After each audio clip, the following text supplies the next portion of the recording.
What's up, Colliders? Welcome back to another episode here of Worlds Collide. I am the kid JW. That's Miss Diva Talks. What's up, y'all? And we're back again with the perfect video for me to be hungry on. Buffets. You're eating a buffet. Don't do me like, you're eating a buffet. The last time I went to a buffet was obviously before 2020. I think it might have been a couple of years, actually a few years even before that. So The last time I've been to a buffet was last week, no.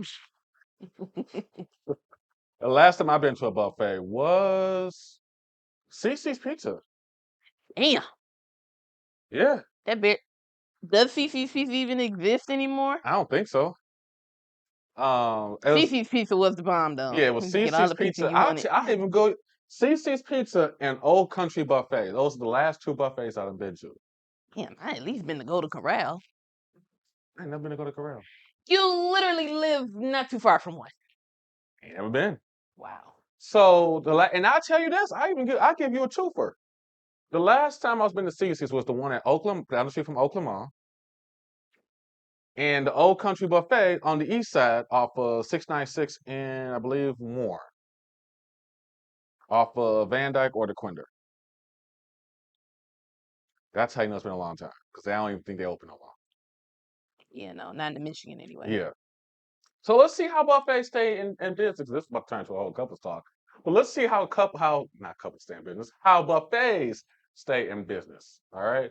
So we go step out and we're gonna see how they stay in business. It's buffet time. Pretty much everyone watching this has eaten at a buffet at some point in their lives. We're not talking about those terrible potlucks you've been to. We're talking about restaurants that allow you to take your plate and gorge yourself until your heart's content, and beating irregularly. So we wanted to lift the veil that exists at those restaurants to find out the different ways that they are making money off of a business model that you'd think would be one of the more difficult in terms of turning a profit. So without further ado, here's the top 10 ways that all-you-can-eat buffets make money off of you. Unfortunately, we're going to have to charge you for an additional buffet. It says it's all you can eat. They rely on seasonal ingredients. Is this organic? All right.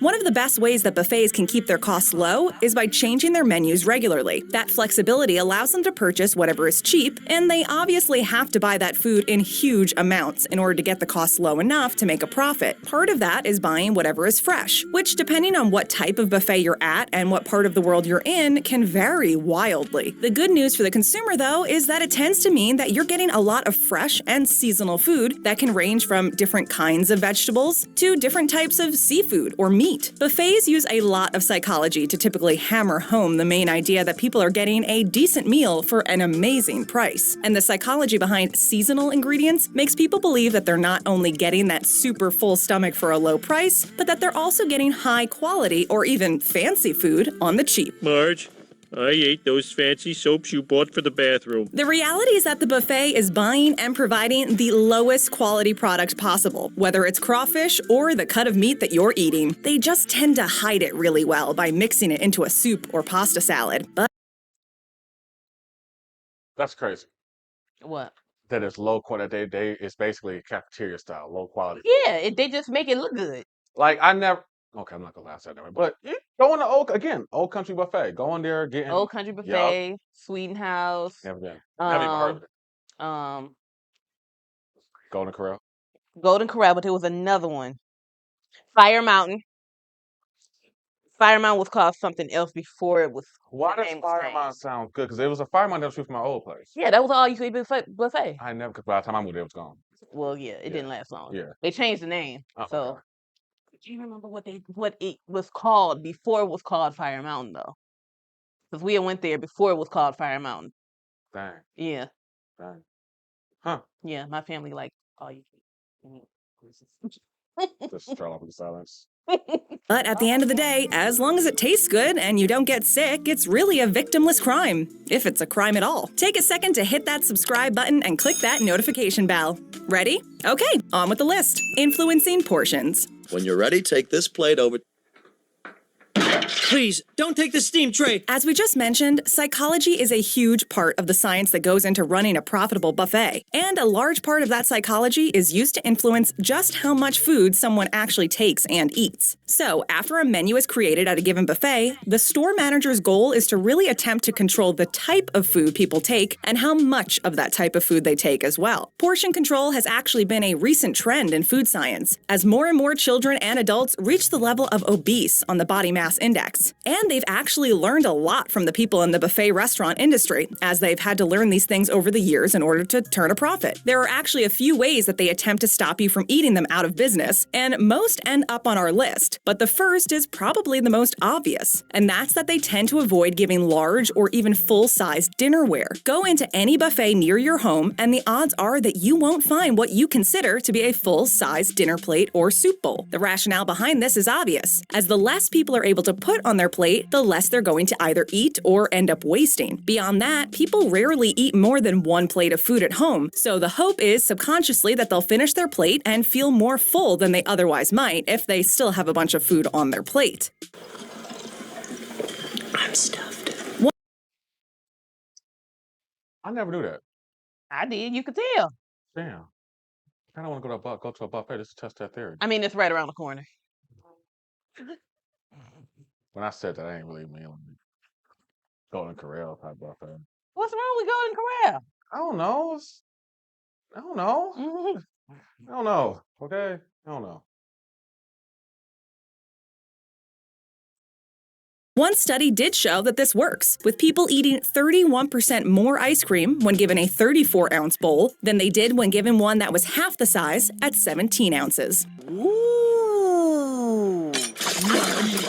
Gigantic drink glasses. Whoa, big gulps, huh? All right.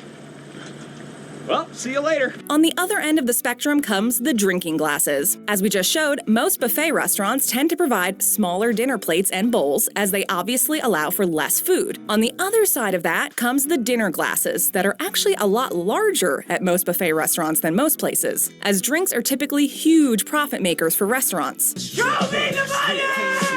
A large-size soda typically costs a restaurant only a few cents tops, and they can charge anywhere from 99 cents to a couple of dollars for it. So why make them larger? Pop especially makes people feel a lot more full than they otherwise would, thanks to the amount of carbon dioxide in it. And because of that, the restaurant wants people to drink as much as possible, so they'll fill up on drinks and not on the expensive food that they're serving. Beyond that, it helps people offset the small plates, as the goal is to make people feel like they're getting a good deal at the buffet. My dad had pointed that out once when we were at Golden Corral, because Golden Corral has they have servers. They bring you the drinks. Oh, wow. So he of course would drink his pop like that. Right. So of course the server is constantly bringing him drinks, and the first thing he said was, that's how they want to keep everybody full. Little did they know, my dad's stomach didn't give a shit about no damn pop. So it's the equivalent of basically like any restaurant, like Olive Garden, for example, even though it's not a buffet, but it's kind of the same how they give you your breadsticks and salad first, and then, or is it better? Yeah, a better example would be like. But they still had that unlimited breadsticks and soup and all of that. Yeah. So they know you go eat your breadsticks and the breadsticks and stuff. Yeah, the breadsticks is good. So they know you go eat that, and then by the time you actually get around to actually eating your real food, yeah, They're still making money off of you. Okay, that's crazy. And if they had tiny glasses to go along with the tiny plates and bowls, people might feel like they weren't getting a good deal. So by providing endless drinks in gigantic glasses, people might be able to overlook the small plates and bowls. The restaurant just has to hope that people don't fill up their glass with soup or meatballs. What the? You've been meatballed. Where is the silverware? Got a fork, a little bit dirty. Could you get me another one? Thank you. Oh, sir, I do apologize. One thing a lot of people notice when they visit buffet restaurants is that it's hard to come across fresh silverware, should they accidentally drop theirs on the floor or attempt to find a new set after their first set is used on a first course. That's not because the restaurant can't afford it or because they only have so many, but rather because it's part of the psychology we've been mentioning. Studies have shown that if people are given an unlimited amount of silverware, then they'll eat more courses on average than a person who has to use the same amount of silverware for their entire meal. While a lot of people wouldn't mind eating with the same spoon and fork for their entire meal, it's thought that on a subconscious level, that if people are able to grab new silverware, they'll feel like they have to have another course, or at least eat more than they otherwise would in their first or second course. The same doesn't go for chopsticks though, as eating with chopsticks slows the rate of eating down and thus ends up meaning that the amount of food consumed as a whole is far less than someone who is eating with a fork. Who would have thought that this much thought would go into spoons and forks at a buffet? Excuse me, I need a spoon. More starch, please. Potatoes. Boil them, mash them, stick them in a stew. If you were to look at a map of a buffet from someone that is in charge of laying out both the store and the menu, you'd see a lot of sections that you'd expect, like meat, salads, soups, and desserts. One section that might surprise you is the starch section, even if you're familiar with the term and what it means. Starches like potatoes, rice, pasta, corn, beans, and grains are perfect for buffets because they're cost-effective. They keep well enough to be bought in extremely large amounts, and they're also relatively flexible in terms of what they can be made into. Just think about how many different ways you can make a potato. That makes them perfect for buffets, as you can buy hundreds of pounds of potatoes and make baked potatoes, mashed potatoes, boiled potatoes, French fries, chips, hash browns, funeral potatoes, gnocchi, and much, much more. Beyond that, starches. The hell are funeral potatoes? I was about to ask that. What are funeral potatoes? I'm glad we both think like, wait, hold on. What are funeral potatoes? What will be obvious here? Are those the potatoes that serve at funerals? Mm-mm. Huh. I was thinking like Odd Riding or something like that. I don't know. Huh. Somebody on the comment, when y'all comment, let us know what funeral potatoes are, because Never heard of 'em. never heard. Heard of sour cream and baked potatoes. Sour cream and chive, brother. So yeah, let us know in the comments. I don't like those. They do look good. Yeah. Tend to make people feel more full than food that is the same size, and so people tend to obviously eat a lot less of not only those starchy meals, but of other foods in general. So if you want to make the most of your meal, or just cost your buffet more money, in the future, stick to proteins, like most of their meat. Looks like meat's back on the menu, boys. Which is obviously the last thing that the buffet wants, as they make you jump through a few hoops to actually eat a lot of their meat, or at least their best types of meat. Luckily for everyone involved though, starchy foods can be, and mostly are, delicious. And while they may not be great for you, unless we're talking about vegetables, they were still the main staple of the human diet for centuries for a reason. Always start with your high-end meats, skip veggies, they'll only fill you up with nonsense. Cutting meat.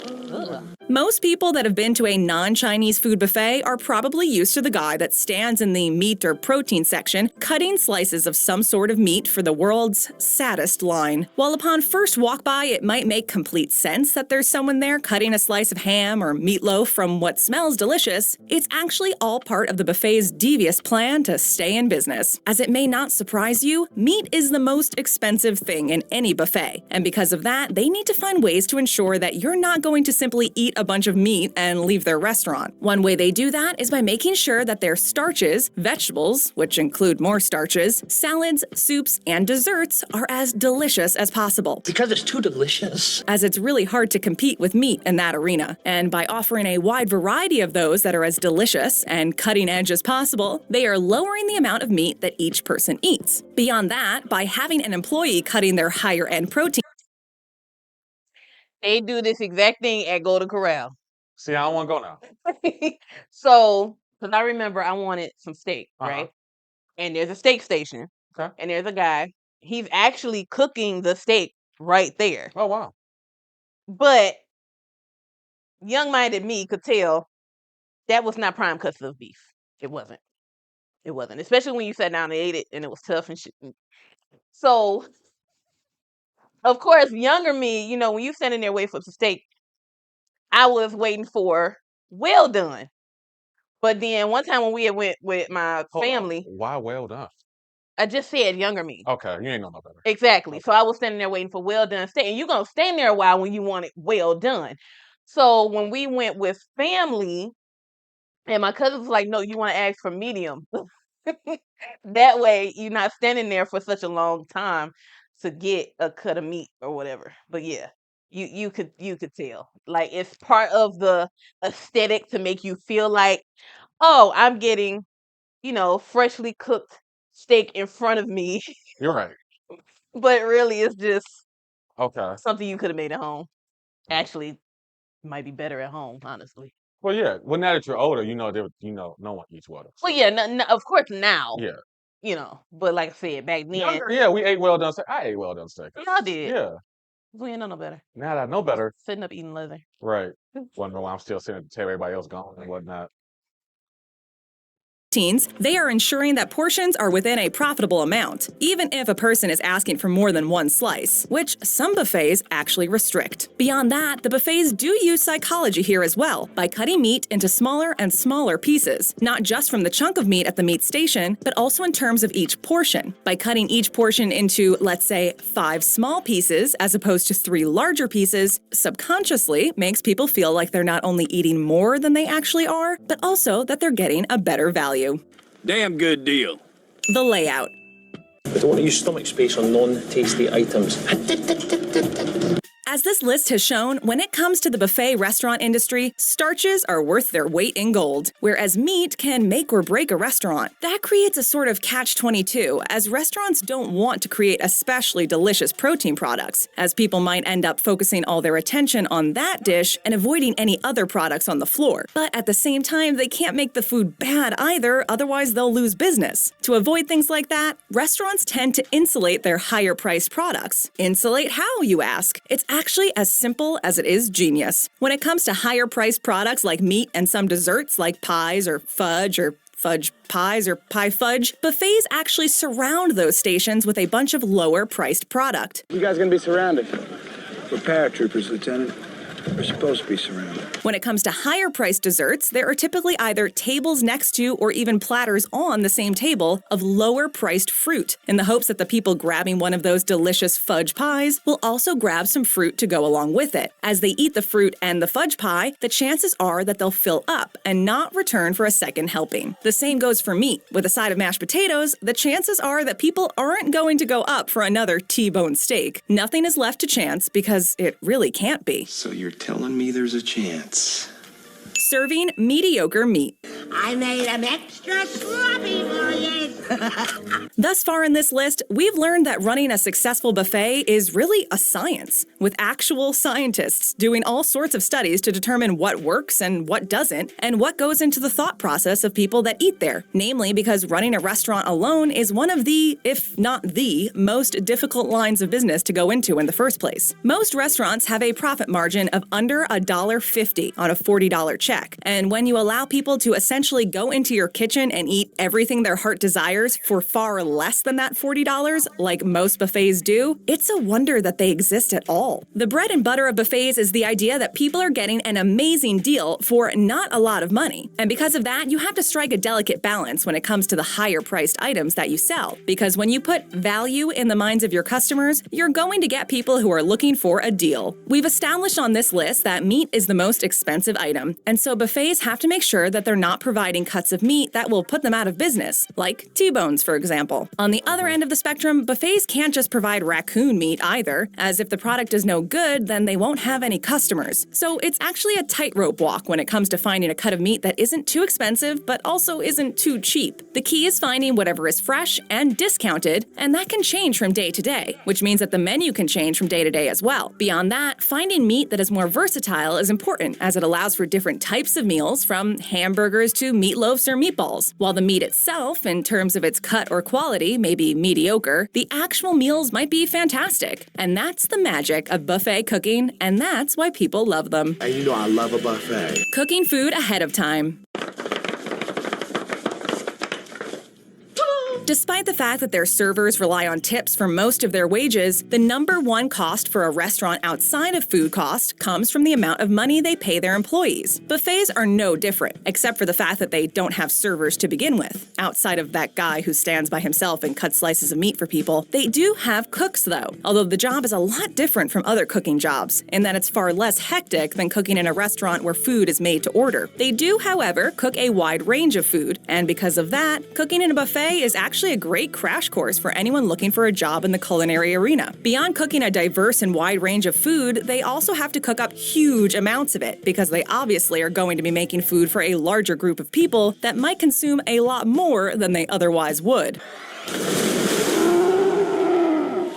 And despite the fact that a lot of science goes into the buffet industry, individual restaurants still have to provide a large amount of food so they don't run out of something, even if it's something that people aren't going to eat. Because they cook all their food in advance, they actually do put a lot of thought into the amounts they need to make throughout the day, as those numbers have to be as close as possible so they don't run out, but also so they don't end up wasting a ton of product and thus money. Obviously though, people will only eat what they're provided, so it can actually end up being another case of the chicken or the egg. As in, are people eating this because we're making it, or are we making it because people are eating it? Doing it this way cuts way down on those labor costs and allows these restaurants to stay in business. And it also cuts down on the amount of time that people spend at their table, which means more customers can be in the restaurant and thus more money can be made. All of this is what keeps buffets in business. Mr. Hammond, I think we're back in business. They can sell their garbage.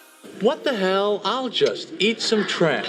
When it comes to eating garbage, you can do a lot worse than the garbage from your local buffet, as it's mostly food, and people tend to waste a lot, even at the best designed buffet in the world, meaning that there's definitely some breadsticks and shrimp in there. Because of that, this garbage is actually worth some money. But who would actually eat garbage food, you ask? Pigs, of course. It's called slop, and it takes a whole lot of slop to feed all the pigs that it takes to feed all of us humans. Bacon is extremely popular these days, even more so than it already was, and it was already popular because it's Bacon. From bacon-flavored everything, including vodka, ice cream, and bacon, to ham and pork chops. Basically, every part of a pig that isn't hair or bone is edible. To feed all of those pigs, a lot of pig farmers will actually drive around to different restaurants to collect their food waste, which they bring back to their farms and toss into their slop trough. Restaurants as a whole do this, and actually can either make money by selling their garbage to pig farms, or can make money by writing off the donation on their taxes, which sounds like an audit waiting to happen, but is an actual practice that is not only good for the bottom line, but is also good for the environment in a few ways. First off, they're reducing the waste that the food would have been had it not been donated, which means that the farmers would have had to purchase food elsewhere, and that would have had to have been created and shipped. Secondly, when natural products like food decompose, it creates methane, which is a greenhouse gas that is over 20 times as terrible for climate change as carbon dioxide. And while that will still be released via pig farts, it's far less terrible than the methane that would have come from a landfill. That's why large buffets, like the ones in Las Vegas, donate their food waste to hog farmers. So the next time you feel bad for wasting the food on your tiny plate at the buffet, realize that you definitely just made the day of some pig that you're probably going to eat the next time you're at the buffet.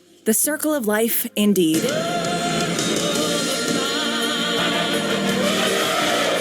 Feeling hungry? Well, It's definitely true about the steak, because thinking about it, yeah, you're standing there and you only get, you only get a certain amount. But because you're at an all-you-can-eat buffet, by the time you get back to your table, because mentally it's like, okay, you giving me this small portion, I'm gonna just come back and get more because it's all-you-can-eat buffet anyway. Okay, yeah. But by the time you get back to your table and eat all the food that you didn't got from the rest of the food stands or whatever, are you really gonna go back? Nah. Exactly. Because you got to walk, if memory serves, it probably doesn't, but you got to walk through basically a maze of cafeteria style. Not necessarily a maze, Well, but not a maze, but like it's your where, vegetables, your where meats. that station Yeah. is a walk. Yeah. By the Yeah. time you get back, you go, look, I'm good. And then it's another line. Yeah. So you gotta wait. And you know us, stand in line for, man, this don't make no sense. But yeah, as much as I want to go to a buffet, Sonny, you've never been to all you can eat buffet. when I was like younger, high school, You ain't never been to go to Corral. I lived by an old country buffet when I was growing up, till 12. Okay. And then, But you ain't never been to Golden Corral though. wow, because after I got older, I realized if I wanted to sit with a bunch of strangers in the cafeteria style, I can do that at work. I mean, Necessarily cafeteria style. I mean, it's chairs, tables, lights. and then now it's like, I don't want a bunch of people breathing over the food. Like, don't get me wrong. I know they can do it in a restaurant and whatnot, but that's not my cup of tea.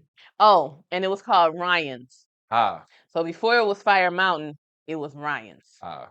Which was still in the all-you-can-eat buffet. Yeah. Obviously, I don't do buffets that much. I just prefer. Oh, there was another one because remember I wanted to take you to 555 Bistro. Their dinner wasn't all you could eat, but their breakfast was. Because I would go there and get a. I do not remember that. Full plate of bacon. Well, by the time I wanted to take you, they're closed now. They're permanently closed. They don't exist anymore. Yeah. Oh, you see bacon? Yeah. Oh, you can a whole full breakfast buffet: bacon, sausage, waffles, pancakes. Where was this at? Eggs, omelets, you name it. Greektown. Oh, it's probably why they closed. You give all people all you can eat. You give all you can eat breakfast. It's a wrap. But it also was a dinner spot as well.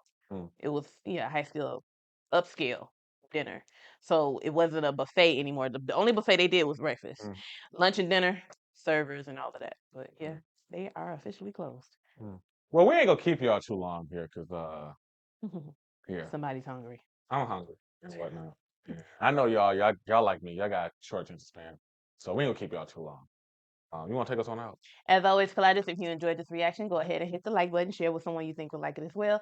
If you want to check out this YouTuber's YouTube channel for yourself or this video, of course, the links will be in the description below, along with you can check out me and Official JW on our own YouTube platform. And also, let us know if you like the new pop in, pop out thing as well. Let us know how you like that because we're trying some new stuff for this year. So let us know if you like the pop in, pop out. And on that note, we're going to pop out. Bye, y'all. Bye, y'all.